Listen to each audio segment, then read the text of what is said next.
Bienvenido a un nuevo contenido de Uninorte Co. No olvides suscribirte a nuestro canal.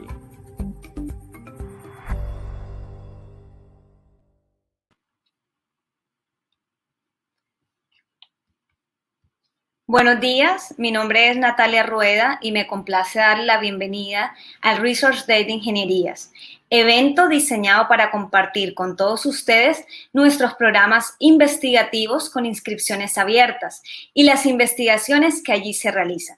La programación inicia el día de hoy con la tesis de estudiantes de los programas que cursan posgrados en Ingeniería Eléctrica y Electrónica.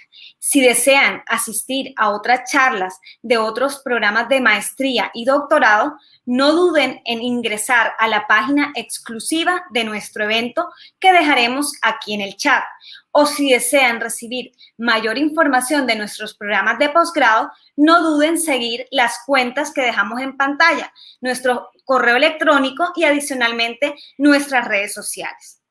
A continuación, le doy la bienvenida a la ingeniera Adriana Arango, profesora de tiempo completo del Departamento de Ingeniería Eléctrica y Electrónica, quien será la encargada de abrir, junto con su estudiante, la primera sesión del día de hoy. Bienvenida, ingeniera Adriana. Buenos días, Natalia, muchas gracias. Como tú mencionas, mi nombre es Adriana Arango Manrique, hago parte del Departamento de Ingeniería Eléctrica y Electrónica. Realicé mis estudios de doctorado en la Universidad Nacional de Colombia y hoy quiero presentarles a mi estudiante Carlos Castillo, que está en segundo semestre del programa de maestría en Ingeniería Eléctrica, y con él venimos desarrollando una tesis investigativa en el tema de sistemas de almacenamiento de energía eléctrica. Los dejo con Carlos, quien ampliará más información. Carlos, buenos días.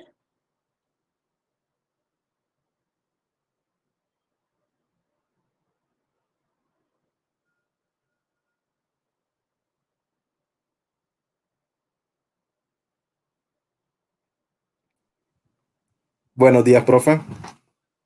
Buenos días a todos. Yo les voy a presentar mi tesis sobre el análisis del impacto de la conexión de sistemas de almacenamiento de energía eléctrica por baterías a los sistemas eléctricos de potencia.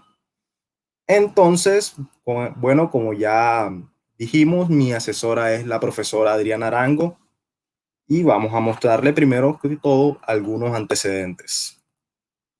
Entonces, los principales antecedentes respecto a este proyecto es que, en primer lugar, durante los últimos años ha habido una reducción considerable de los precios de los sistemas de almacenamiento por baterías. Y lo que es más importante, que se espera que esta cantidad de reducción de precio se vea reducida aún más. Aquí, por ejemplo, podemos ver unas gráficas que sacamos de Bloomberg NEF, que es una revista que trata sobre los aspectos económicos sobre la energía eléctrica. Entonces, aquí lo que podemos ver es que entre el año 2010 y el año 2018 hemos tenido una reducción de aproximadamente un 84% en el precio. Eso en solo 8 años. Así que ya los que pueden ver se imaginarán que esto es prácticamente una revolución en cuanto a los precios de las baterías. En particular estamos hablando de lo que son las baterías de ion litio. Además de eso, podemos ver aquí en esta gráfica de proyecciones que los precios de las baterías se prevé que se reduzcan mucho más. ¿Cuáles son las razones de esto? Pues bueno, aquí vamos a ver en nuestra gráfica que tenemos marcados unos precios particulares. Aquí en particular el precio de 94 kilovatios hora es muy importante. ¿A qué se debe esto? Pues aquí estamos viendo la reducción de precio de las baterías de ion litio. Para los que lo saben, en la producción industrial de muchos componentes se puede predecir cuál va a ser la reducción de precio teniendo en cuenta la cantidad de volumen fabricado previamente. Es decir, que entre más se fabrica de un producto, más se va a reducir el precio de cada uno de estos productos. Entonces, lo que podemos ver es que estimando una tasa de aprendizaje del 18%, que es la que se está implicando dadas las progresiones actuales de precios, Para 2024 se espera un precio de $94 por kilovatio hora.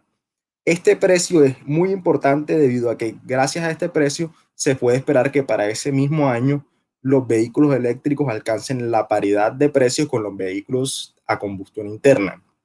Esto quiere decir pues que ya a partir del año 2024 deberíamos tener una explosión en lo que viene a ser la producción de baterías de ion litio, lo que nos llevará a reducciones más grandes aún de precio. Por ejemplo, lo que estamos viendo aquí en el año 2030 con un precio de $62 por kilovatio hora. Esto es solo teniendo en cuenta lo que van a ser las reducciones de precio en las baterías de ion litio, pues hay baterías que todavía no han sido utilizadas, pero con tecnologías muy prometedoras que pueden llevarnos a reducciones de precio o aumentos de desempeño mucho más importantes. Por ejemplo, las baterías que ya no son de ion litio, sino son de ion sodio, que tienen unos materiales mucho más accesibles. Pues, por ejemplo, el litio se consigue en minas que se producen actualmente en lo que es Chile o Australia, mientras que las baterías de ion sodio podrían fabricarse utilizando sal, que puede conseguir cualquier país que tenga acceso al mar. Entonces, bueno, aquí podemos ver una comparación que tenemos entre los precios actuales de las baterías para 4 horas en comparación con el costo de utilizar otros métodos de producción de energía. Entonces ya vemos que los precios de las baterías se van acercando a los precios de solar o los precios de energía eólica. Y estos precios son importantes porque ya sabemos que los precios de las energías solares actualmente son inferiores incluso a los de cualquier método de producción de energía por combustibles fósiles. Así que lo que tenemos aquí es un panorama muy prometedor para el uso de energías renovables en el sistema eléctrico. Y aquí algo interesante es que toda esta revolución en Colombia sucedió mientras estaban pasando otras cosas que ya vamos a ver cuáles son. Aquí en Colombia en los últimos años ha ocurrido que muchos proyectos de transmisión de energía eléctrica se han visto retrasados. ¿Cuáles son las razones de estos retrasos? Pues ha habido, por ejemplo, muchos retrasos en cuanto a las licencias ambientales, en cuanto a consultas con grupos regionales, ha habido muchos retrasos en cuanto a contratación, ha habido retrasos debido a hechos de corrupción. Y todo lo que ha hecho esto es que la red de transmisión que se esperaba tener en Colombia para este momento ya no es posible tenerla cuando ya debíamos tenerla. Entonces lo que nos damos cuenta es que si tenemos una carencia del sistema de transmisión regional y del sistema de transmisión nacional, entonces los costos de transmitir la energía se van a ver elevados para los usuarios. Para los que han visto alguna vez en su factura de energía eléctrica, podrán ver que ustedes tienen que pagar lo que son los precios de generación, los precios de transmisión, los precios de comercialización, y entre esos precios ustedes van a ver que están los precios de restricciones, que son los precios que se utilizan para pagar todas las acciones que se utilicen para compensar cualquier problema que exista en la red. Entonces, en los últimos años se ha visto un incremento en lo que son los costos de restricciones para los usuarios. Todo esto a causa de esta cantidad de retrasos que ha habido en múltiples proyectos de expansión. Entonces ya estos dos hechos, el hecho de los retrasos y el hecho de la gran reducción que ha habido en los precios de las baterías, nos ha llevado en el país a que consideremos unos métodos alternativos para solucionar estos problemas. Así es como surge la CREC 098 del año 2019. Esta resolución de la CREC lo que nos indica aquí, como dice en pantalla, es que nos crea mecanismos para incorporar sistemas de almacenamiento con el propósito de mitigar inconvenientes presentados por la falta o insuficiencia de redes de transporte. Muy importante este hecho, porque para las baterías y todos los sistemas de almacenamiento hay muchas aplicaciones que ya vamos a ver más adelante. Pero lo que nos vamos a dar cuenta es que aquí en Colombia surge una necesidad particular, que es la de mitigar los inconvenientes de la red de transporte. Por lo tanto, esta resolución surge con unos lineamientos específicos. Por ejemplo, que cada proyecto de almacenamiento debe tener asociado así un problema de restricciones eléctricas, un problema de falta o insuficiencia de red de transporte de energía que debe ser solucionado. Y así es como se va a ir planteando cada uno de estos proyectos. Así pues, entonces, por ejemplo, la regulación para lo que van a ser servicios complementarios, es decir, la regulación que nos va a servir para, por ejemplo, mitigar las variaciones de demanda o de generación que puedan causarse debido a la integración de fuentes de energía renovable. Esta regulación aún se encuentra en progreso. Bueno, entonces ya aquí habiendo visto lo que van a ser nuestros antecedentes, vamos a ver cuál va a ser el objetivo de nuestro proyecto. Los objetivos principales, aquí está el objetivo general de todo, va a ser analizar el impacto de la conexión de sistemas de almacenamiento de energía eléctrica a los sistemas eléctricos de potencia. ¿Esto qué quiere decir?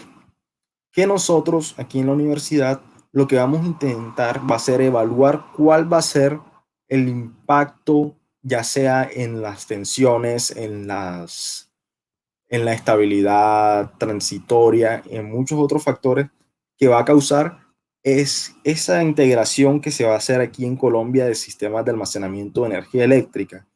Esto es distinto a lo que se ha realizado actualmente en la literatura, pues el caso de la integración de los sistemas de almacenamiento aquí en Colombia, pues ya dijimos que es distinto, no se va a utilizar para mitigar variaciones de la demanda o mitigar variaciones de la generación, sino lo que vamos a hacer va a ser intentar compensar fallas que existan en los sistemas de transmisión. Vale, entonces aquí pues vamos ya para llevar a cabo esto a tener ciertos objetivos específicos. Ya sea que por un lado tenemos que caracterizar cuáles van a ser los sistemas de almacenamiento que cómo van a entrar aquí en el sistema colombiano.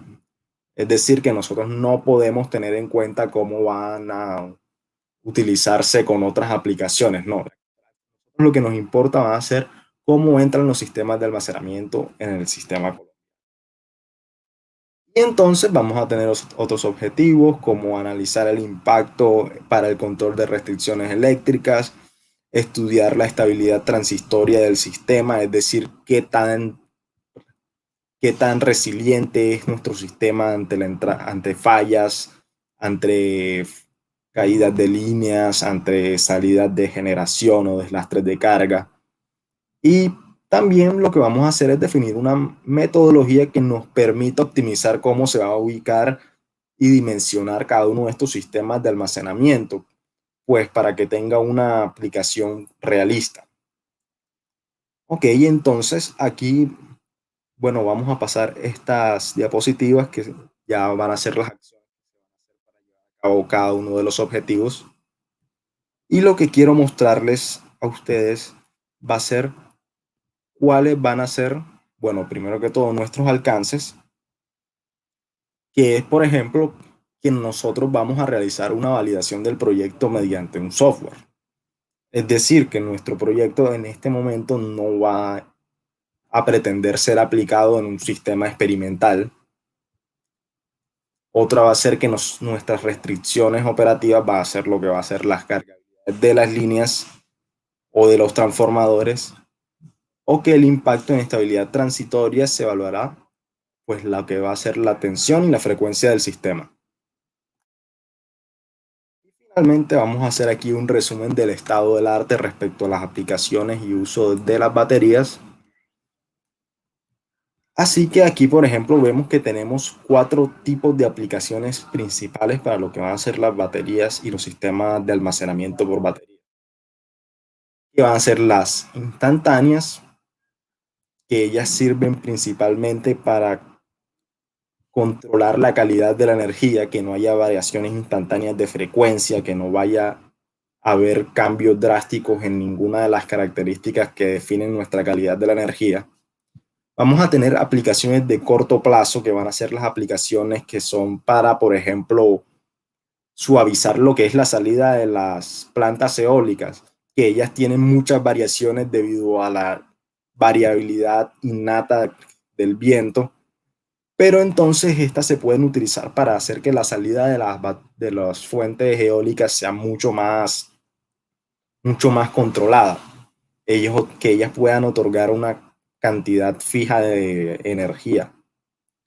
Ya más mediano plazo, que es decir, en el orden de las horas, a diferencia de las instantáneas, que son completamente instantáneas, y de corto plazo, que son de algunos segundos o minutos, ya estas pueden ser de aplicaciones como, por ejemplo, compensar las variaciones de la energía solar, es decir, comprar energía producida por la energía solar en momentos de precios altos y finalizar en precios bajos. Y finalmente, ya la que nos compete en este caso va a ser la aplicación de largo plazo, que es evitar la construcción de nueva generación, aliviando restricciones. Vale, entonces aquí hay una pequeña tablita, un pequeño diagrama con un resumen del estado del arte. Aquí vemos el impacto. Curiosamente, no existen muchos efectos negativos del uso de baterías en el sistema eléctrico. Y vemos a ver cómo se hace algo de los modelados. Entonces existen lo que son los modelos físicos, los modelos utilizando únicamente datos, como por ejemplo para usar Machine Learning. Y por ejemplo están los modelos eléctricos, que son los que nos competen en este instante, que ya van a implicar todo lo que son los controladores, las capacidades de carga, etcétera, etcétera, etcétera.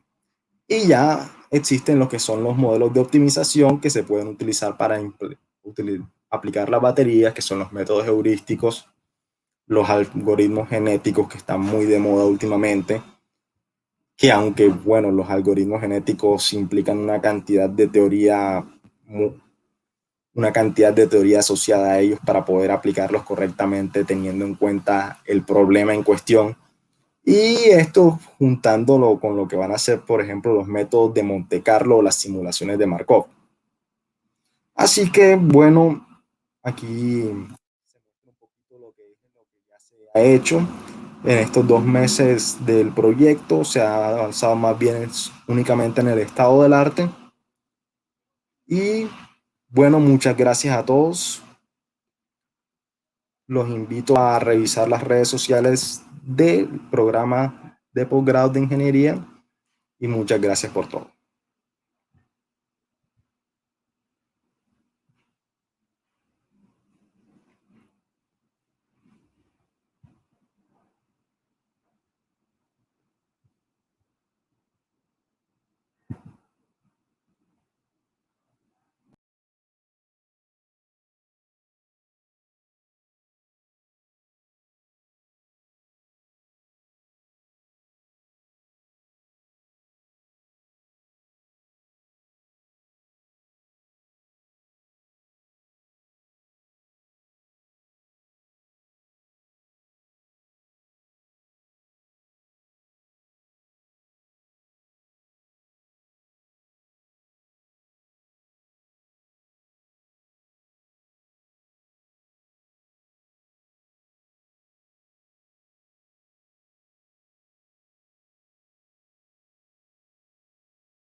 Bueno, muy buenos días a todos. Bienvenidos al Research Day en Ingenierías en la Universidad del Norte, un espacio donde nuestros estudiantes presentan sus resultados, sus investigaciones actuales. Los temas desarrollados los pueden consultar también en este mismo canal. Mi nombre es Juan Carlos Vélez, yo soy el coordinador de posgrados del Departamento de Ingeniería Eléctrica y Electrónica, y hoy me complace enormemente presentar al estudiante Mario Alejandro Bastidas de Nariño, quien se encuentra cursando el tercer semestre en el programa de maestría en Ingeniería Electrónica.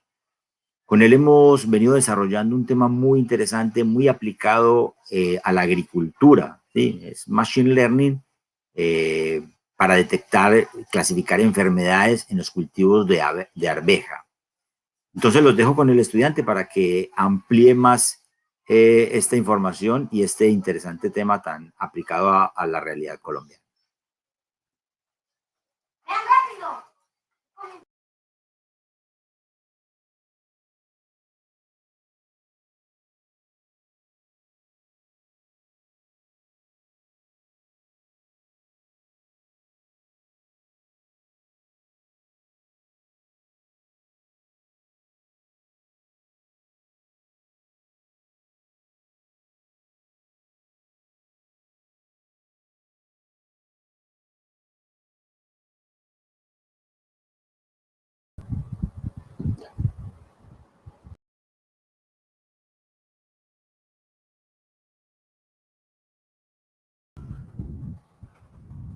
Ya creo que estoy mostrando la pantalla.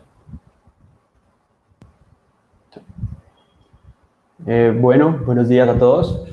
Como ya lo decía mi tutor, profesor Juan Carlos Vélez, pues nosotros hemos estado trabajando pues durante este año y medio, casi 2 años, en el estudio comparativo de técnicas de Machine Learning aplicadas en la clasificación de enfermedades de un cultivo de arveja usando un dataset de imágenes fotográficas. Pues bien, mi tutor es, como ya le decía, el profe Juan Carlos Vélez, y mi cotutor es el PhD Winston Pertubrox. Un poquito de la agenda acerca de lo que vamos a tratar hoy.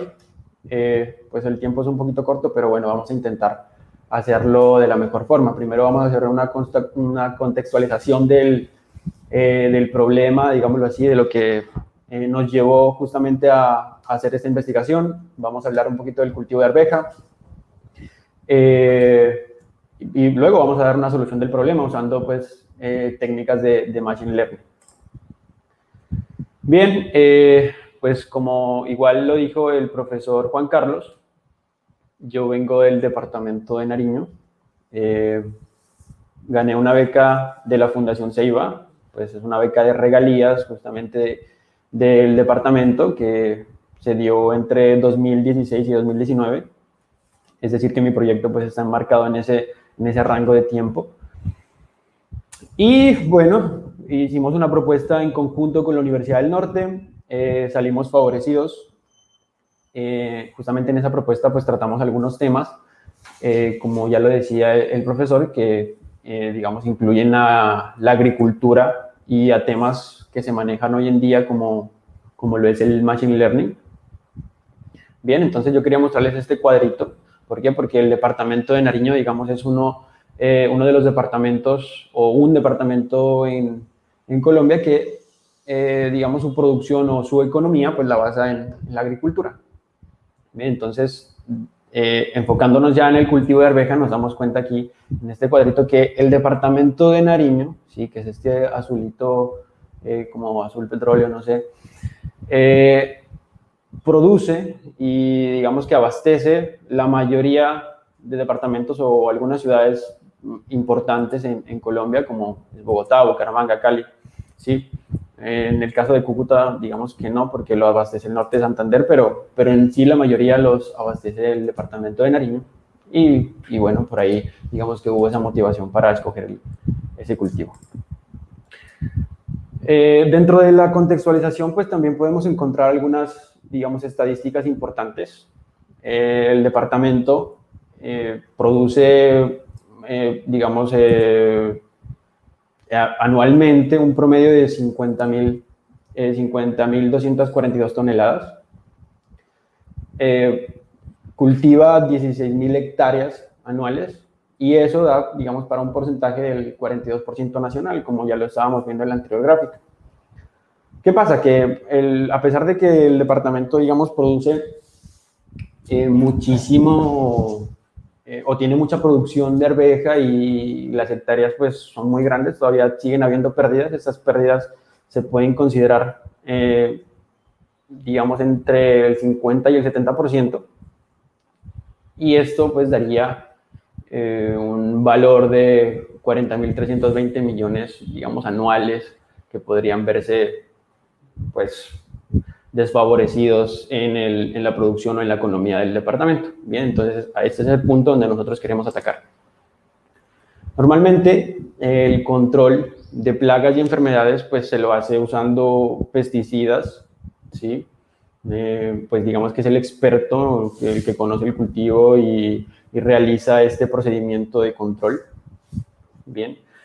¿En dónde está nuestro trabajo? Pues en el desarrollo justamente de algoritmos y en valernos de este conocimiento de expertos para eventualmente o parcialmente poder inmiscuir lo que es la inteligencia artificial en la agricultura. Pues hasta que se dio, digamos, la propuesta, digamos que todavía no había en Colombia un trabajo como tal realizado en agricultura que incluyera Machine Learning o aprendizaje automático. Y bueno, pues hoy en día han habido algunos artículos que ya se han sacado acerca de esto, pero bueno. Esto es un trabajo específico como tal, como ya les decía, para el cultivo de arveja, ¿sí? Y ese es donde, pues digamos que nosotros como ingenieros, nuestro trabajo está en desarrollar aquí los algoritmos necesarios pues para poder incluir esto. Entonces nosotros lo que hicimos fue desarrollar pues varios algoritmos usando Machine Learning. Bien, entonces he traído, digamos, este proceso normal que se considera, ¿sí? Es un proceso de adquisición de datos, un preprocesamiento como tal de los datos.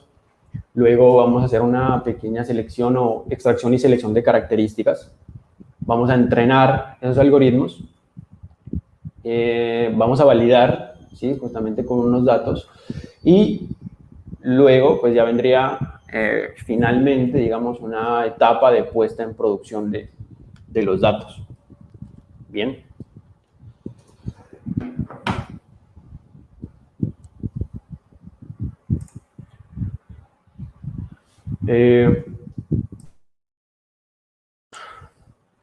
Bien, esta es la forma en que nosotros adquirimos los datos. Prácticamente eso es un dataset propio.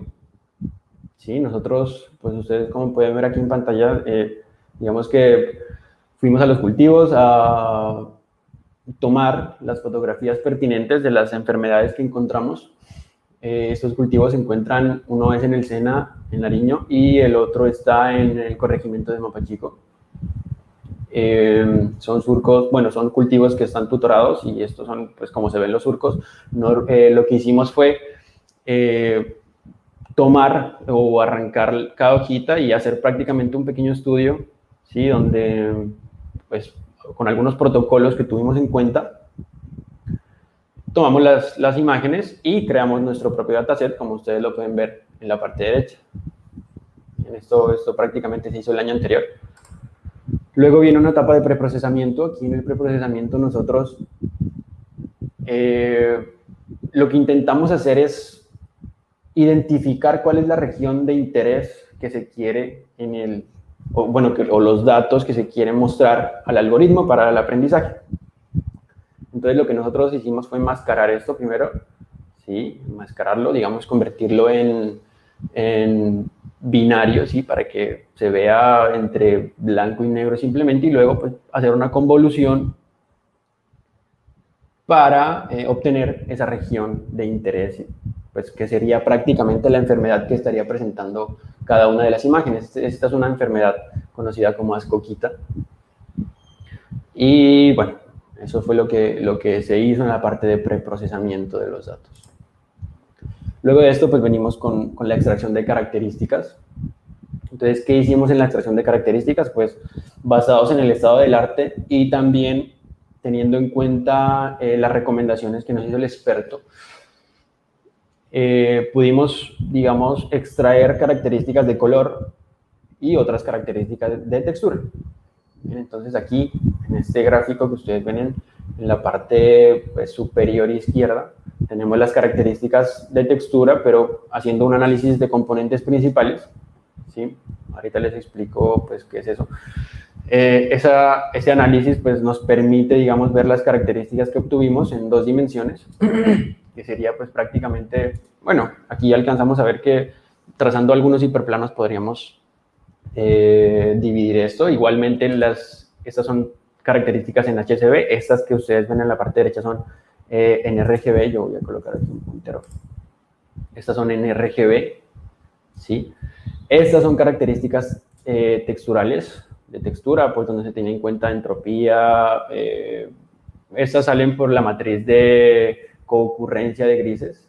Bien, entonces aquí vamos a tener en cuenta entropía, pero eso se hace como una comparación entre píxeles para sacar las características texturales en HCB y luego obtuvimos unas características también texturales, pero en RGB. Entonces, estas que ustedes ven aquí, digamos que pocas conclusiones nos pueden traer porque los datos están muy dispersos y muy mezclados entre ellos, a diferencia de los 3 anteriores. Entonces, digamos que estas las tuvimos poco en cuenta, pero igual sacamos algunas conclusiones. Como ya les decía, pues nosotros usamos características de color, entonces para obtener esas características de color, pues usamos un histograma. Este histograma, digamos, dado por la regla de Sturgess, nos da un número de 21 bits para poder distribuir o para poder crear el histograma de forma correcta. Entonces, pues eso realmente nos da un vector de características demasiado grande, que son 9.261 características, para el histograma de color.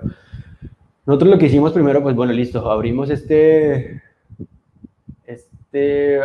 lista de las características de color, pues nos dimos cuenta que obviamente aquí hay muchos ceros, ¿sí? Entonces lo que hicimos fue primero un análisis de varianza y eliminamos esas columnas, pues, digamos, de ceros que en realidad poca información tenían.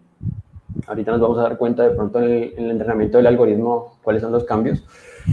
Y obtuvimos un vector de 815 características para HCB y uno de 1130 para RGB, que pues son los 2 modelos de color que vamos a comparar.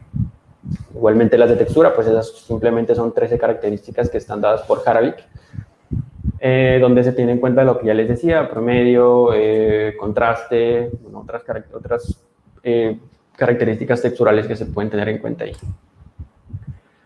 Durante el entrenamiento de algoritmos, ¿sí? Bueno, en primera parte, digamos que nosotros hicimos una comparación como tal del tiempo que podría tomar entrenar con las características completas y luego de hacerle la selección.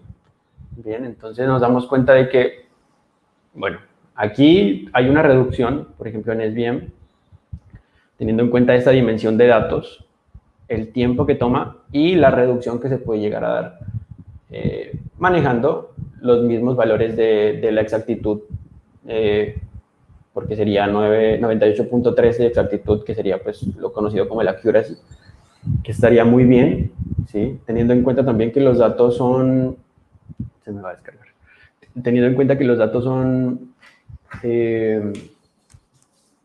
balanceados, o que las clases son balanceadas, entonces eso es bueno, es un accuracy bueno, digamos, para la primera comparación que se podría dar, ¿sí? Entonces podemos hacer una reducción en tiempo de entrenamiento para un MLP de 3.5 veces y para un SVM de 8.32 veces. Ya está.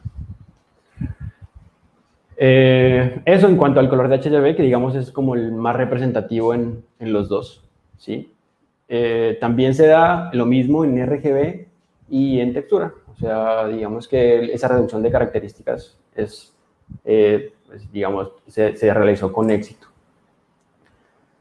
Bueno, esa es la parte del entrenamiento, pues ya la segunda parte, que en donde hicimos la sintonización de parámetros y una validación cruzada para ello, ¿sí? Para ver cómo se estaba comportando nuestro algoritmo, pues antes de poder hacer una validación con unos datos nuevos.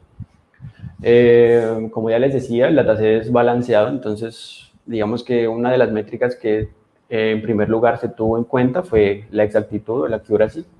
Bien, entonces de la matriz de confusión, esta que ustedes ven aquí, es la matriz de confusión del perceptrón multicapa. Y esta es la matriz de confusión de la máquina de soporte vectorial. Entonces, los valores, digamos, de accuracy son buenos, son altos. Esto lo vemos aquí, obviamente, porque nos damos cuenta de que de que los positivos verdaderos, pues es una tasa muy alta, digamos, nos damos cuenta aquí en la diagonal, en los dos algoritmos, ¿sí? Que no presenta tantos errores. Y otros dos parámetros importantes son la precisión y la exhaustividad. Se dan muy alto los dos, ¿sí? Se dan muy alto los dos. En el 1, pues vamos a analizar cuáles son la proporción de predicciones positivas, ¿sí? En ese estaríamos hablando de la precisión, ¿sí? Entonces recuerden de pronto las personas que están un poco más relacionadas con la parte de Machine Learning, que digamos que la precisión la podemos ver tomando esta dirección, ¿sí? Entonces teniendo en cuenta esta dirección de los datos, si esta sería la precisión o los valores de predicción, pues nosotros ahí tenemos en cuenta justamente esos valores, y la exhaustividad o el recall lo podemos ver tomando esta dirección de los datos. Bien, entonces realmente, si ustedes se dan cuenta, pues no tenemos, digamos, valores altos donde el algoritmo se haya equivocado. Entonces eso nos da, digamos, un buen indicio de cómo se está comportando el algoritmo. Bien. Luego pasamos a la parte de validación. O sea, en esta parte de validación nosotros presentamos al algoritmo datos que él todavía no ha tomado. Bueno, aquí quería hacer énfasis en algo. Estamos trabajando simplemente, bueno, esta presentación se hizo con los datos de color en HCB porque digamos que fueron los datos que mejor se obtuvieron en cuanto a métricas, ¿sí? Igual hay resultados de datos de textura o datos en RGB, ¿ok? En cuanto a color. Entonces, igual, acá tenemos la matriz de confusión de datos para validación en un perceptrón multicapa, y esta es la matriz de confusión para datos de validación en una máquina de soporte vectorial. Digamos que la máquina de soporte vectorial siempre responde un poco mejor, ¿sí? Entonces podemos ver ahí que se quite aquí, ya. Entonces podemos ver ahí que el perceptrón multicapa nos presenta casi un 90% de exactitud. Igualmente lo podemos corroborar ahí en la matriz de confusión. Y el perceptrón multicapa nos presenta un 85.3%. Entonces siempre el perceptrón multicapa está con unas métricas un poquito por encima, digamos, de lo que es la matriz de confusión. Bien. Entonces, digamos que ese es uno de los resultados, pues, de lo que es la tesis. Aún faltan mostrar unos más, obviamente, pero bueno, el tiempo acá era un poquito corto. Y bueno, a lo que nosotros queremos llegar es justamente a tener un modelo de puesta en producción. Pues realmente digamos que hacia lo que queremos llegar es que por medio, digamos, de un artefacto, podría ser un dron o el mismo teléfono, ¿sí? Podamos tomar una foto en el cultivo, en este caso sería un cultivo de arveja, y poder detectar qué enfermedad tiene, ¿sí? Si nosotros quisiéramos pensar un poco más allá, pues podríamos hacer un control como tal de muchísimas hectáreas del cultivo en muy poco tiempo, por medio de sistemas como estos que estamos desarrollando. Bien, entonces esa es la forma como hoy en día se está incluyendo justamente ese desarrollo de algoritmos con la parte de agricultura, con la detección de enfermedades. Estas son las referencias que yo usé, digamos, algunas de ellas para hacer la presentación. Y les agradezco totalmente su participación y bueno, aquí igual los invito a que pues, se comuniquen en caso de que ustedes quieran ingresar a la Universidad del Norte, pues se comuniquen a este correo. Acá también está mi correo por si ustedes necesitan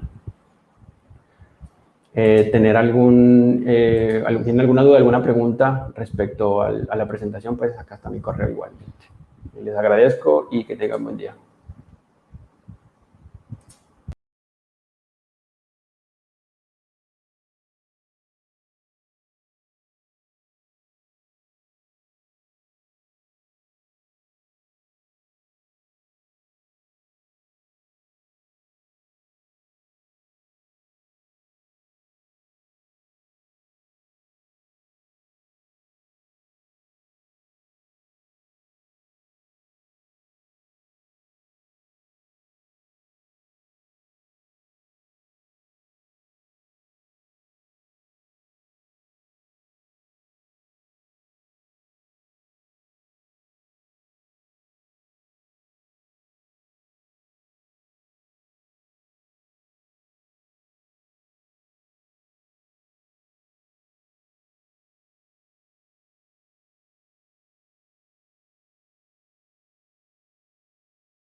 Buenos días a todos. Creo que me escuchan, ¿cierto? Mi nombre es Juan Diego Pulgarín Rivera. Soy docente del Departamento de Ingeniería Eléctrica y Electrónica. Les cuento un poco sobre mí. Yo soy egresado de la Universidad Nacional de Colombia. Soy ingeniero electricista, magíster y doctor en ingeniería. Y hace aproximadamente 4 años estoy vinculado con el departamento. Mis áreas de interés son principalmente la compatibilidad electromagnética y los transitorios en sistemas de potencia. Enseguida va a pasar a hablar el estudiante de maestría Cristian Martínez, quien trabaja conmigo en un tema que se llama trazado de líneas de transmisión y hace parte de unas herramientas para el planeamiento en sistemas de potencia. Entonces paso a Cristian. Bueno, buenos días. Mi nombre es Cristian Martínez. Pertenezco al programa de la maestría en Ingeniería Eléctrica y mi título de tesis es trazado óptimo en líneas de transmisión. Mi asesor es el ingeniero Juan Diego Pulgarín. Inicialmente, como todos sabemos, tenemos una geografía muy accidentada en Colombia y las condiciones meteorológicas varían, al igual que si una línea de transmisión, ya sea de mediana o largo alcance, esta varía mucho, sus condiciones, las condiciones del entorno en la que ella está instalada varía. ¿Qué variables meteorológicas influyen en la opacidad y en la temperatura de los conductores de alta tensión? Son más que todo la temperatura ambiente, la radiación solar, la elevación y la velocidad y dirección de viento. Entonces, en ese orden de ideas, aumentar la ampacidad en una línea de transmisión, se puede aumentar la ampacidad de una línea de transmisión teniendo en cuenta las zonas donde las condiciones meteorológicas son favorables y partiendo de eso se puede hacer un trazado óptimo. Entonces, para hacer una selección de ruta o hacer un criterio de una ruta óptima, en el estado del arte se encuentra que se puede evaluar mediante varios entornos, como así. Se puede hacer un trazado teniendo en cuenta la cobertura vegetal, la cobertura de la tierra, los ecosistemas de la zona y un análisis de susceptibilidad de masas, es decir, deslizamiento de tierra. Eso entra en el entorno natural. Con respecto al entorno de la infraestructura, también se puede hacer una ruta óptima teniendo en cuenta el entorno de la infraestructura. ¿Cómo así? Que la línea se trace con respecto a vías, autopistas o carreteras por cuestiones de accesibilidad, que tenga, que tenga la menor, o sea, los trazos que tengan la menor pendiente posible. Si es más fácil por tema de construcción construir una línea donde sea llano con respecto a una línea donde esté un área montañosa, y aprovechar también las servidumbres de las líneas de transmisión existentes. La metodología propuesta tiene como base hacer una evaluación de la zona teniendo en cuenta la dirección del viento, la temperatura del aire, la elevación, la radiación solar y la exposición al viento. O sea, una línea que esté expuesta al viento va a tener mayor ventilación y por ende mayor ampacidad y menor temperatura. Entonces, como caso de estudio que se tomó para este ejemplo, se tomó el proyecto de una línea que se está haciendo que va desde Chibor 2, la subestación Chibor 2, hasta la subestación norte, que se va a conectar al barraje de 220 kilovoltios. Entonces, ¿qué se va a evaluar en este ejemplo? Se va a tener en cuenta lo que es escenario de carga, donde yo voy a evaluar primero, bueno, una línea doble circuito, voy a evaluarlo en operación normal, con carga normal, y una evaluación de contingencia, que cuando deja operar un circuito de esa línea. Y así mirar el comportamiento a la temperatura del conductor. También se va a evaluar la ampacidad máxima que puede entregar la línea de acuerdo a los escenarios de contingencia. Bueno, ¿cómo se hace la evaluación? Yo hago o se realiza una especie de álgebra de mapas. ¿Qué es un álgebra de mapas? El álgebra de mapas lo que hace es una superposición de mapas mediante algoritmos. Entonces, yo tengo un mapa que está rasterizado, si se puede decir así, rasterizado. Entonces, cuando un mapa está rasterizado, quiere decir de que cada píxel tiene un valor. Entonces, para el caso de la metodología lo que establece es que la velocidad de viento va a tener un valor ponderizado, la dirección de viento va a tener otro valor ponderizado, la posición de viento y así sucesivamente, y se hace una operación de sumas y restas con el fin de determinar una superposición ponderada del mapa. Entonces, las zonas donde yo tenga un mayor índice son zonas que no son viables para el trazado de la línea, mientras que las zonas que tengan menor índice quiere decir de que son posibles rutas donde yo pueda trazar la línea. Como caso de ejemplo, la línea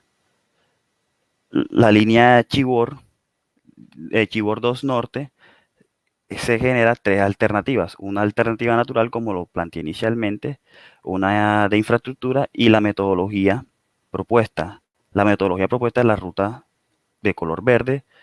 La ruta roja es la ruta del entorno natural y la ruta azul es el entorno de ingeniería. Como podemos ver, miren la diferencia de las zonas, la diferencia de las rutas, y partiendo de eso se le hace una evaluación térmica. La evaluación térmica se evalúa de la siguiente manera: de un escenario normal y un escenario de contingencia. En el escenario normal, como se pueden ver en la gráfica de la izquierda, eh, la metodología tiene una menor, o sea, la metodología propuesta tiene un comportamiento térmico deseable, es decir, de que la condición de la temperatura del conductor de la línea es mucho menor comparado a las demás rutas.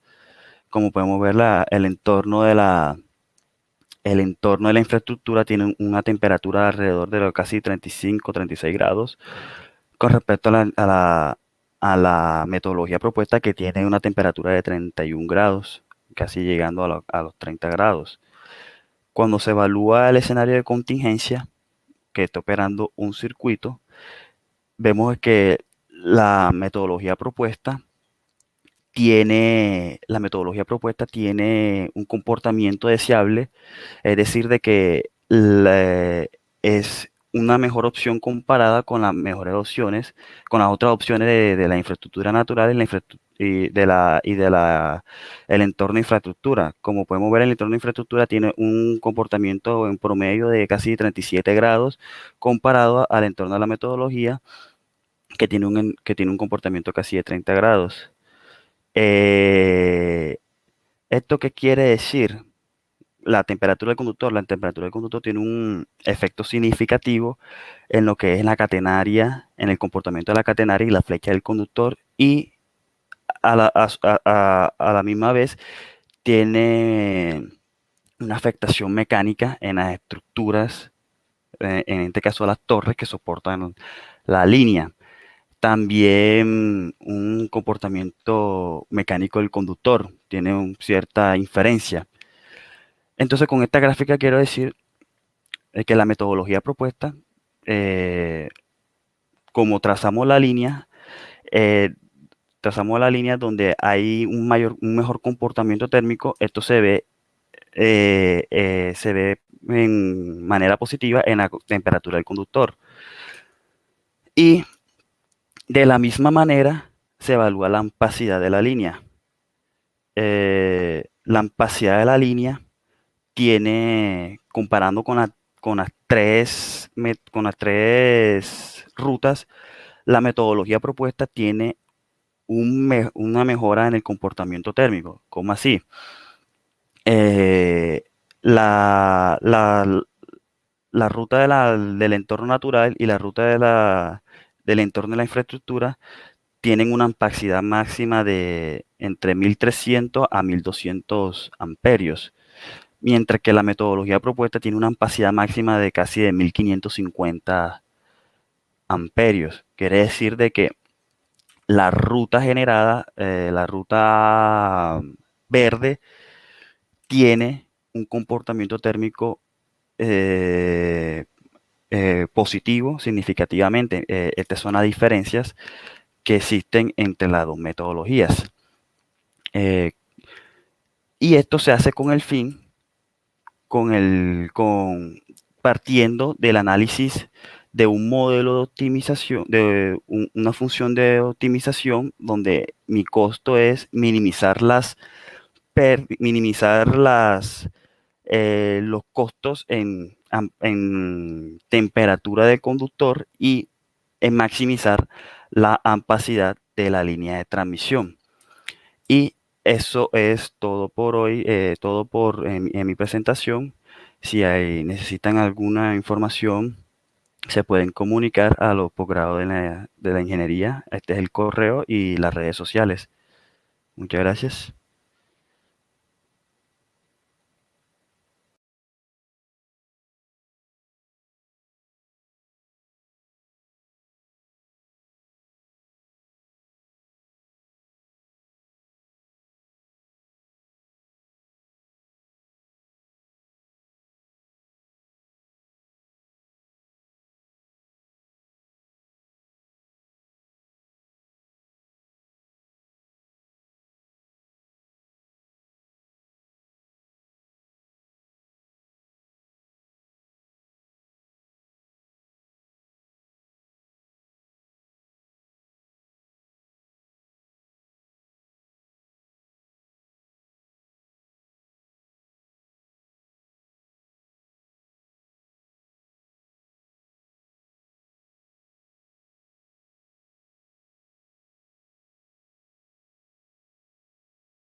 Bueno, y para seguir con las sesiones del Resource Day, yo quiero aprovechar este espacio para compartir con ustedes la información de la Feria Virtual de Posgrados que en este momento está abierta durante el día lunes hasta el día viernes de esta semana.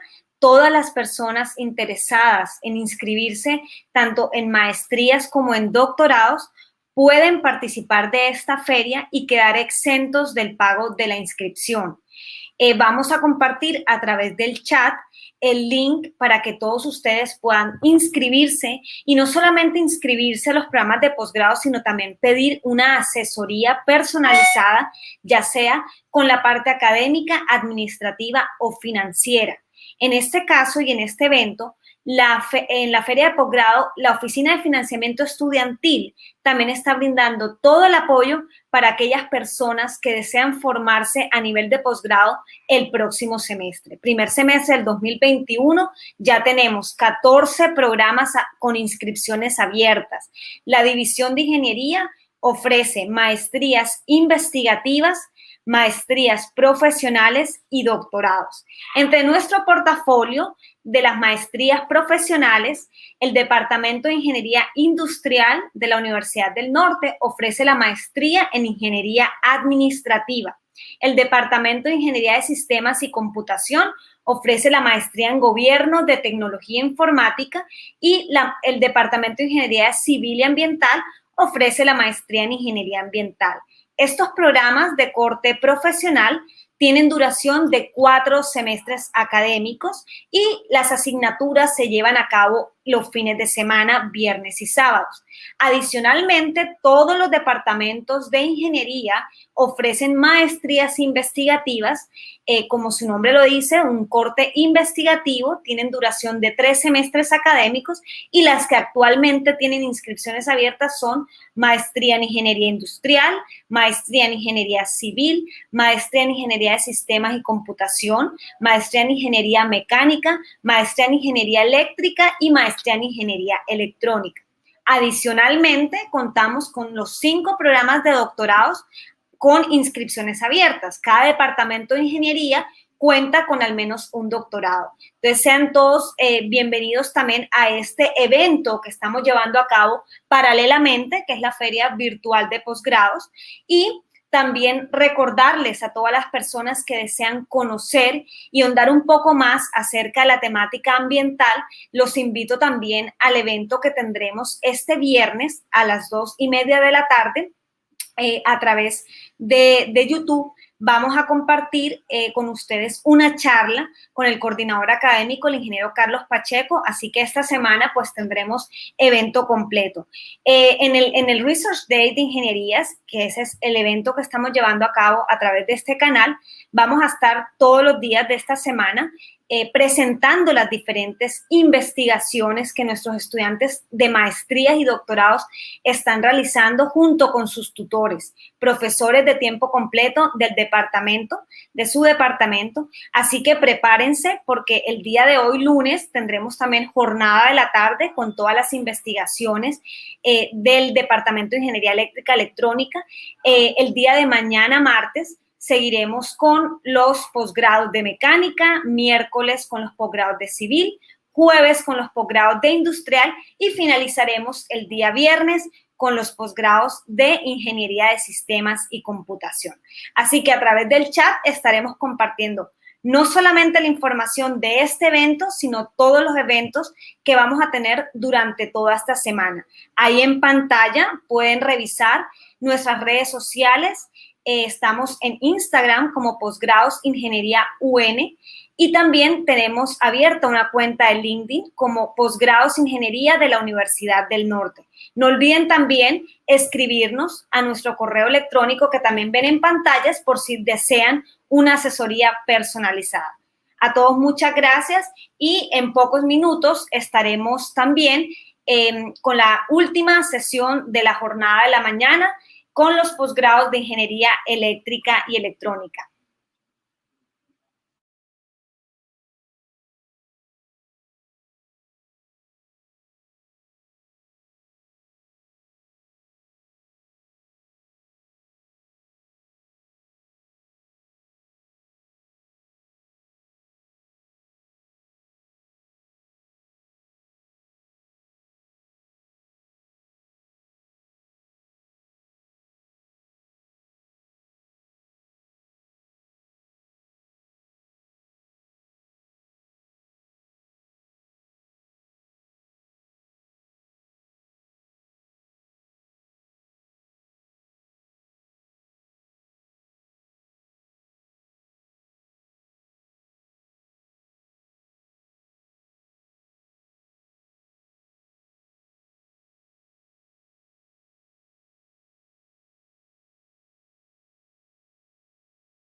Muy buenos días a todos. Bienvenidos al Research Day de Ingeniería, un espacio donde nuestros estudiantes de posgrado comparten sobre sus experiencias y temáticas de investigación. Mi nombre es César Augusto Orozco y hago parte del cuerpo docente del Departamento de Ingeniería Eléctrica y Electrónica. Realicé mis estudios de doctorado en la Universidad Federal do Rio Grande do Sul, en Porto Alegre, Brasil, y hoy me complace presentarles al estudiante Juan Guillermo Marín, quien se encuentra cursando su 7º semestre del programa de doctorado en Ingeniería Eléctrica y Electrónica. Con él hemos venido desarrollando una tesis investigativa en el tema de protecciones adaptativas en sistemas de distribución activos. Les dejo entonces con el estudiante Juan Guillermo, quien les hablará sobre su experiencia en la Universidad del Norte y sobre su investigación.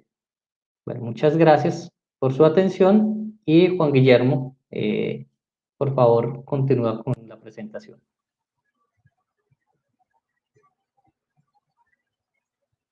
Muy buenos días a todos. Muchas gracias por asistir a esta charla. Mi nombre es Juan Guillermo Marín Quintero.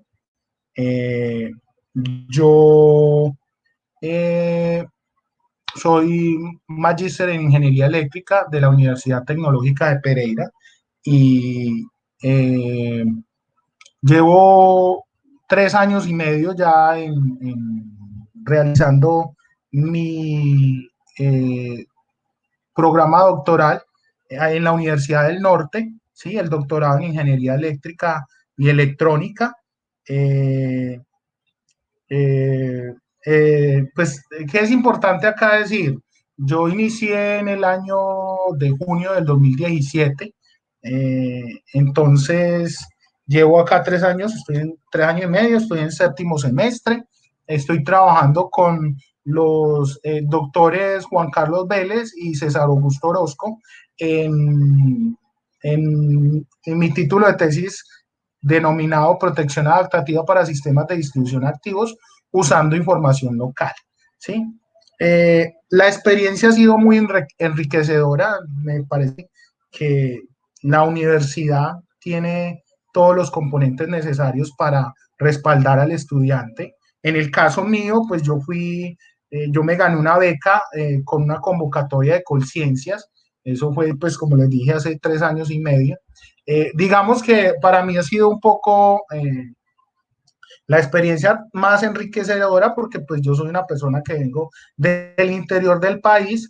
Venir a Barranquilla pues siempre fue un cambio, me trasladé con mi familia, fue un cambio un poco complejo, pero pues digamos que todo ha sido muy enriquecedor, las experiencias muy buenas, la universidad brinda mucho apoyo, siempre está al lado del estudiante y pues la planta de profesores que tiene la universidad también es súper importante y es muy recomendada. En este caso, pues mis profesores siempre me han dado el acompañamiento necesario para poder trabajar la temática de tesis en la que estoy trabajando, ¿sí?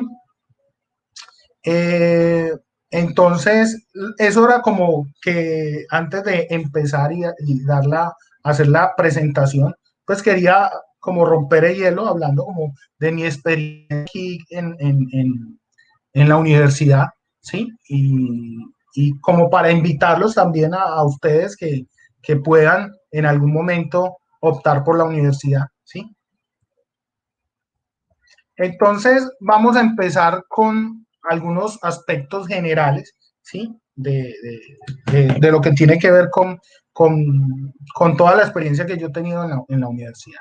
El título de mi tesis, ya los había mencionado, era Protección Adaptativa para Sistemas de Distribución Activos usando información local. El autor, yo soy magíster Juan Guillermo Marín Quintero. Los directores, ya los había mencionado, los PhD Juan Carlos Vélez y el profesor César Augusto Orozco. El grupo de investigación al que estamos enmarcados es el grupo en investigación de sistemas eléctricos, ¿sí? Y la línea de investigación en la que estamos trabajando es la operación y mantenimiento de sistemas de potencia, y hay una sublínea de investigación que es protección adaptativas en sistemas de distribución activos.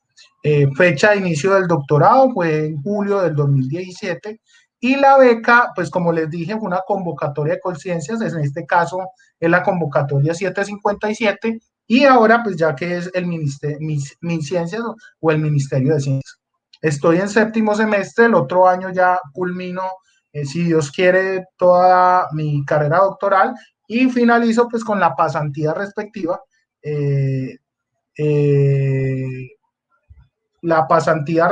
para cumplir con todos los requerimientos del programa.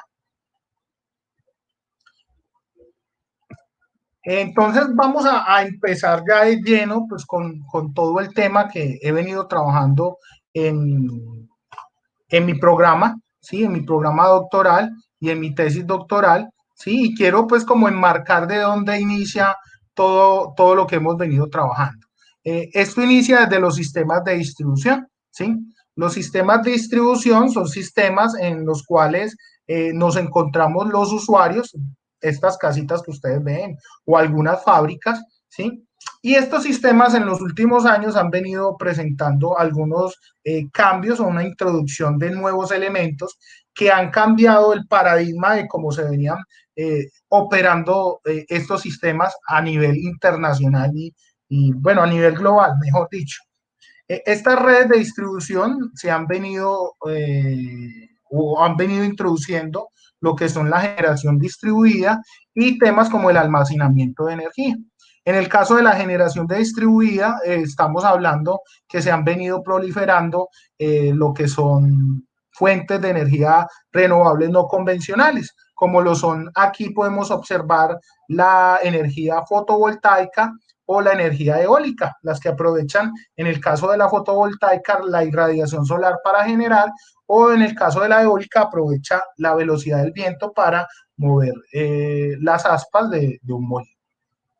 Ahora, en general, estos tipos de energías han sido denominadas como recursos energéticos distribuidos o también denominados como DERs en sus siglas en inglés.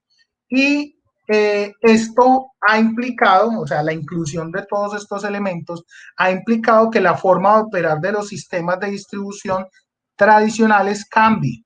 ¿Y por qué cambia? Porque se está introduciendo un componente de control y automatización muy grande en los sistemas, ¿sí? Entonces, para poder controlar lo que son sistemas fotovoltaicos, sistemas eólicos, almacenamiento de energía, generación por biomasa, todos esos elementos, pues debe haber un gran componente de control y automatización. Ese componente de control y automatización ha hecho que este tipo de redes se comiencen a denominar redes de distribución activas y pasen de un componente pasivo en donde estas redes, digamos que no eran muy tenidas en cuenta en análisis de sistemas de potencia, sobre todo en la parte de inversión, ¿sí? Sino que ahorita ya juegan un papel muy, muy importante para los sistemas de potencia. Y adicionalmente, pues también se han introducido otro tipo de redes, como son las microredes, en donde las microredes son redes conectadas a un sistema de distribución en un punto fijo. Ese punto es denominado punto de acople común, este que ustedes ven acá, ¿sí? Y en ese punto exactamente hay dos formas de operar la microred. Una es denominada off-grid, es decir, que la red se separa de la red principal, ¿sí? Y opera ella solita. Es una red que está delimitada, ¿sí? Y que tiene un grupo de generación que puede abastecer sus cargas, ¿sí? Ese sería el primer modo, denominado off-grid. Hay otro modo que es denominado como on-grid, en donde ya no hay una desconexión, sino que ellas están funcionando conectadas con el sistema principal, ¿sí? Entonces, este tipo de redes, ¿sí? Al igual que los sistemas de distribución activos, son unos tipos de redes que tienen un gran componente de control y comunicación, ¿sí? Entre sus elementos. Esa es una de las características más importantes de las microredes. El control y comunicación de todos sus elementos. Y de todos sus elementos hablamos tanto de generación como de las cargas, ¿sí? Siempre va a haber un centro de control haciendo o recibiendo información tanto de la carga como del generador. Y adicionalmente, el objetivo principal de las microredes es la resiliencia y la confiabilidad, aumentar la confiabilidad de los usuarios y aumentar la resiliencia del sistema. En casos de fallas en el sistema, de ausencia de energía, pues la microred se puede desconectar y con su propia generación suplir la demanda de sus usuarios. Y eso les va a garantizar confiabilidad en el sistema. Y además de otro tipo de cosas como minimizar pérdidas, mantener niveles de tensión estables y un sinfín de cosas que generan este tipo de redes. Pero al igual que generan muchos beneficios, también hay una generación de algunos retos por resolver por parte de este tipo de redes, en donde esos retos los vamos a resumir en estos 4 componentes, ¿sí? El primero es definitivamente los flujos bidireccionales de estos tipos de sistemas y es básicamente asociado a la generación distribuida, a la generación a lo largo del sistema de distribución. En el momento de que existen fallas se van a presentar flujos bidireccionales y obviamente también en la operación, ¿sí? Hay un componente de flujos bidireccionales que no se tenía en los sistemas tradicionales y por eso es un reto a analizar los flujos bidireccionales. Sobre todo en la parte de protecciones, ¿sí? Los sistemas tradicionales consideraban que el flujo era unidireccional, en una sola dirección. Estos sistemas tienen flujos bidireccionales. Adicionalmente, también tenemos la capacidad de cortocircuito. En la capacidad de cortocircuito está asociada a que como gran parte de las fuentes de estos tipos de sistemas son asociadas a energía renovables no convencionales, como lo dije, eólicas y fotovoltaicas, pues la capacidad de aporte de cortocircuito de este tipo de generación es muy baja, ¿sí? Y eso afecta altamente al ajuste de protecciones que se tenía, ¿sí? Porque en algunas ocasiones las protecciones no son capaces de detectar una condición de falla debido a que el nivel de cortocircuito es muy bajo y por lo tanto no disparan, y entonces eso puede ocasionar muchos problemas. Adicionalmente hay cambios topológicos. Este tipo de redes, debido al control y la automatización, siempre es buscando puntos de operación mejores, es decir, mejorar niveles de tensión, mejorar pérdidas, por lo tanto siempre está buscando un cambio de topología para mejorar la operación del sistema. Entonces, estos cambios topológicos pues también van a afectar en el caso del que estamos hablando del sistema de protección. Y finalmente vamos a tener una generación renovable intermitente. Dependemos del viento, dependemos de la irradiación solar, que no es constante, ¿sí? Que puede variar. Se puede predecir, pero también es variable. Y es intermitente. Entonces, esa intermitencia va a afectar también la operación de los sistemas y es un reto a analizar. Entonces, básicamente los 4 puntos que estábamos hablando acá están afectando directa o indirectamente la protección de estos sistemas. Digamos que este es el foco a analizar de mi tesis doctoral, ¿sí? Por ahí inicia, ¿sí? Por ahí inicia nuestro problema, ¿sí? ¿Cómo afecta las redes de distribución activas y las microredes al sistema de protecciones? ¿Y qué debemos tener en cuenta para garantizar un sistema de protección adecuado? ¿Sí? Entonces, los sistemas de protección han tenido diversos tipos de métodos que se utilizan para poder resolver estos tipos de inconvenientes. Entre ellos tenemos limitadores de corriente de falla, tenemos una sugerencia al estándar IEEE 1547, el que me dice que debo desconectar las DG para poder que mi sistema de protección opere.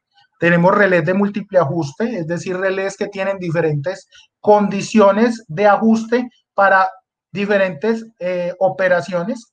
Y tenemos fuentes de corriente de cortocircuito como lo son capacitores o supercapacitores o como lo son elementos de almacenamiento de energía para aportar una corriente de cortocircuito y poder suplir los problemas que ya habíamos mencionado antes.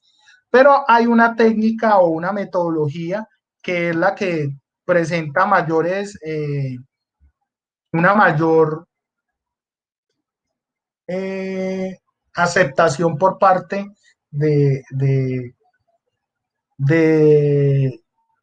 la literatura especializada, y es ¿quién? La protección adaptativa. En donde nosotros tenemos como protección adaptativa, es una actividad que funciona en línea con el objetivo de modificar los ajustes de protección en un sistema de distribución ante un cambio en su condición de operación u otras circunstancias. Es decir, ella automáticamente detecta un cambio en el sistema y ajusta las protecciones de acuerdo a los cambios que ella detectó, ¿sí? Entonces, hay varios tipos de protección adaptativa, está la centralizada, la descentralizada, la híbrida o la denominada usando información local disponible. Lo que tienen en común la protección adaptativa es que utiliza un sistema de comunicación dedicado con capacidad de respuesta rápida, es decir, un sistema de comunicación robusto. Y un sistema de comunicación robusto implica un alto de costo en la inversión, ¿sí? Y acá es donde nosotros queremos atacar, ¿sí? El inconveniente del alto costo de inversión. Queremos buscar una metodología que reduzca ese alto costo de la inversión, ¿sí?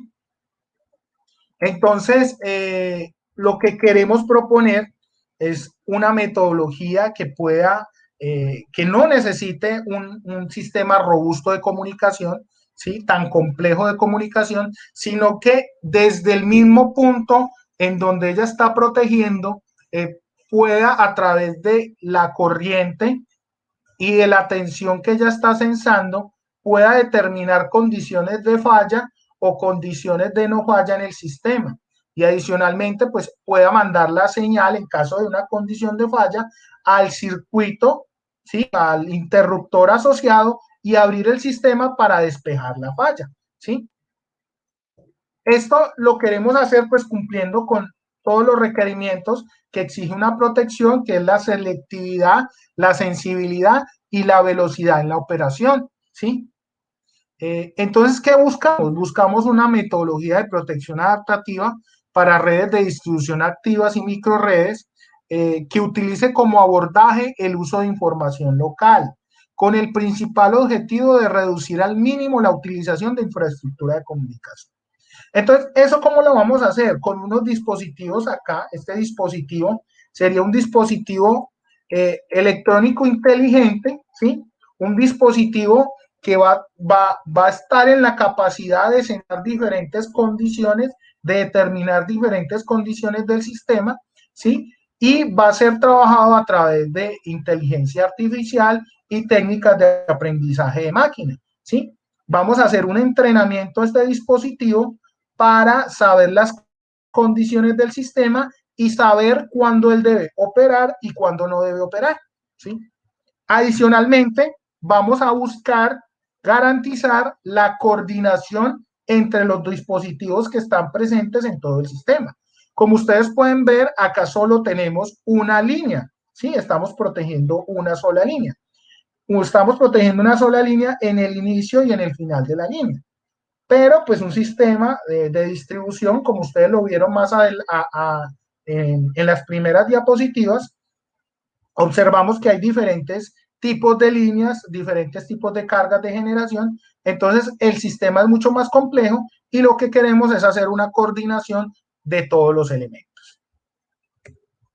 Ahora, ¿cómo lo vamos a lograr? ¿Y cómo está pensado lograrlo? ¿O cómo lo hemos venido haciendo? Mejor dicho, porque pues yo ya llevo 7 semestres en este camino, ya he desarrollado mucho trabajo, ¿sí? Entonces, lo que quiero acá mostrar en esta parte, en esta diapositiva de la metodología, es mostrar lo que hemos venido haciendo y lo que hemos venido desarrollando, ¿sí? Y vamos a iniciar primero con la adquisición de señales sintéticas. Y me quiero extender acá en la adquisición de señales sintéticas porque este problema que estamos atacando, pues tiene un inconveniente muy importante y es la falta de datos y la falta de datos reales. ¿Y por qué la falta de datos reales? Porque los sistemas de potencia y sobre todo la protección de esos sistemas de potencia, pues la idea es que los sistemas de protección, pues cuando tengan que operar, operen bien, pero en realidad si un sistema está protegido, pues en realidad es que no haya mayor información. Entre menos información haya de un sistema de protección, o sea, es decir, de casos reales de fallas en un sistema, pues es un sistema que está bien protegido. Entonces, la ausencia de esos datos de falla, pues es un problema para nuestra tesis doctoral. Entonces, lo que nosotros hicimos fue crear nuestras propias fallas, o sea, modelar sistemas de distribución activa, modelar microredes, y una vez modeladas, pues estábamos generando fallas dentro de esos sistemas para adquirir señales sintéticas de falla, ¿sí? Como no la podemos adquirir de forma real, pues las vamos a adquirir de forma sintética. Y eso es lo que estamos haciendo. A través del modelamiento, ¿sí? De estos sistemas creamos fallas y vamos a tener valores de potencia, de corriente, de impedancia y de voltaje de estos sistemas, y con esa información vamos a iniciar pues nuestra metodología. Obviamente esta información está para diferentes tipos de sistemas. Ya dijimos que los sistemas de distribución activos y microredes son versátiles, tienen cambios de topología, tienen generaciones intermitentes, es decir, que algunas veces hay generadores conectados, otras desconectados, tenemos también algunos cambios de carga. Entonces, estas señales son adquiridas con una serie de cambios que tenemos en el sistema. Una vez tenemos ese tipo de cambios y esas señales, lo que hacemos es, a través de técnicas o métodos de procesamiento de señales, analizar la información y poder adquirir, ¿sí?, en esta parte los atributos. Atributos son como características que me definen esas señales, ¿sí? Entonces nosotros determinamos cuáles son los atributos más relevantes, que tienen un aporte mayor de información, y esos atributos somos los que vamos a utilizar para hacer el entrenamiento del dispositivo electrónico inteligente. Después vamos a definir un esquema de protección adaptativa, es decir, cómo vamos a utilizar toda esta información que está acá, ¿sí?, en mi sistema de protección, dónde voy a ubicar esos dispositivos, cada cuánto los voy a ubicar, ¿sí? Qué consideraciones tengo que tener, va a ser coordinación, va a ser detección de una falla, va a haber respaldo de la falla. Todo ese esquema de protección es definido en esta parte, ¿sí? Después que definimos eso, ¿sí?, lo que hacemos es aplicar inteligencia artificial a los dispositivos de protección, ¿sí? O sea, vamos a hacer un entrenamiento con todos los datos que tenemos acá almacenados, y una vez hacemos el entrenamiento y su respectiva validación, pues vamos a obtener un modelo que podemos llevar a un dispositivo real, ¿sí? Y en el modelo, pues lo que vamos a hacer es poderlo validar en un sistema real. En este caso, la idea es poderlo validar en un laboratorio que existe en la universidad. Es otra cosa importante mencionar: la universidad tiene un laboratorio, una microred, en donde nosotros podemos hacer ciertos experimentos que nos van a ayudar a finalizar la tesis, y la idea es ese modelo que fue llevado a un dispositivo, poderlo validar e implementar en la microred que tiene la universidad. Finalmente, lo que se va a obtener es una señal de disparo, ¿sí? Un dispositivo que me va a decir, va a enviar una señal a un interruptor, y el interruptor va a abrir o va a cerrar un circuito. Y adicionalmente va a haber una coordinación de tiempos, es decir, que no todos van a operar a la vez. Hay unos que van a operar dependiendo del nivel de corriente que vean primero, y hay otros que van a esperar cierto momento para operar. Este sería, a grosso modo, digamos que la metodología que vamos a desarrollar, que vamos a funcionar, o que hemos venido trabajando durante el doctorado, ¿sí? Acá ustedes pueden ver que en color verde estamos resaltando como todas las etapas que ya han venido siendo desarrolladas y en las cuales ya se tienen datos. Por ejemplo, acá se hizo una herramienta para poder simular escenarios de falla y no falla de forma automática. Ya tenemos diferentes técnicas de procesamiento utilizadas. Ya hemos definido una gran serie de atributos y los atributos que hemos trabajado nos han dado buenos resultados, sobre todo cuando aplicamos la inteligencia artificial. En la parte del esquema hemos hecho diferentes experimentos, diferentes pruebas. Hemos venido haciendo unas pruebas a través de detectores, es decir, dispositivos que puedan detectar la falla en el sistema. Y adicionalmente hemos hecho también pruebas con dispositivos que no solo detectan la falla, sino que ofrecen respaldo a sus dispositivos aguas abajo de su ubicación, para poder, en caso de que el dispositivo aguas abajo no opere, pues va a operar el sistema, este dispositivo como respaldo. Esos experimentos también lo hemos venido desarrollando. Finalmente, pues nos queda como punto importante estos dos, a pesar que acá en este punto se han venido haciendo cosas, sobre todo en la parte de simulación. Acá sí es importante recalcar que pues nos falta la implementación ya en laboratorio, ¿sí? Y es lo que, digamos, estamos esperando una vez pues se tiendan a normalizar las cosas con lo de la pandemia, poder entrar a la universidad, volver a la universidad y poder trabajar sobre la microred. Finalmente, pues tengo unas conclusiones, pues como de la charla, ¿sí? Puedo decir que se ha venido trabajando en una metodología de protección adaptativa que considera coordinación y uso de información local disponible para la protección de redes de distribución activas y microredes. Esta metodología ha demostrado resultados esperanzadores en el alcance de los objetivos de la tesis doctoral. La metodología explora técnicas de aprendizaje de máquina para realizar el entrenamiento de dispositivos electrónicos inteligentes para reducir el alto costo de los sistemas de comunicación. Y finalmente, pues el doctorado ha sido una experiencia enriquecedora desde todos los puntos de vista, todo gracias al apoyo brindado por la Universidad del Norte y su excelente planta de profesores, al igual que MinCiencias, y pues ahí pongo la convocatoria de la que hago parte. Ya por último, pues sí les